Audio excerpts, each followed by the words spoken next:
Samuel కమలేసన్ అనేటువంటి ఒక army ఆఫీసర్ని ఉద్యోగంలోంచి తొలగించారు కదా. ఎందుకు?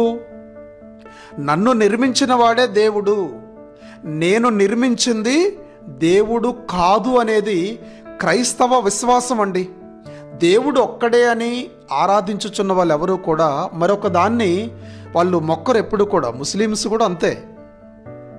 ఈ శామ్యూయల్ కమలేసన్ అనేటువంటి ఒక ఆర్మీ ఆఫీసర్ని ఉద్యోగంలోంచి డిస్మిస్ చేసేశారు.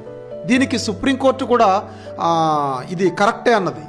ఎందుకు, ఏంటి అక్కడ జరిగింది ఏంటి అంటే, ఈ బహుదేవతారాధనను క్రైస్తవుడు ఇష్టపడడు. ఎందుకంటే దేవుడు ఒక్కడే, ఇది మా విశ్వాసం.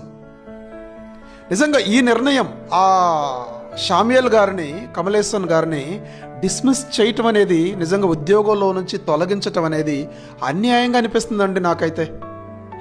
ఎందుకు మొక్కాలండి? ఎవరి విశ్వాసం వాళ్ళది కదా. నిజంగా మరి ధర్మాసనం అంటున్నారు కానీ అది ధర్మాసనమో అధర్మాసనమో ఒక్కొక్క మారు డౌట్ వస్తూ ఉంది. న్యాయం అనేది ఓడిపోవడం, అన్యాయం అనేది ఎవరి మత స్వేచ్ఛ వాళ్ళకు ఉంది కదా. వారి మత స్వేచ్ఛను గౌరవించాలి కదా. గౌరవించుకున్నందుకు కూడా ఉద్యోగంలో నుంచి తొలగించటం నిజంగా చాలా బాధాకరం అండి.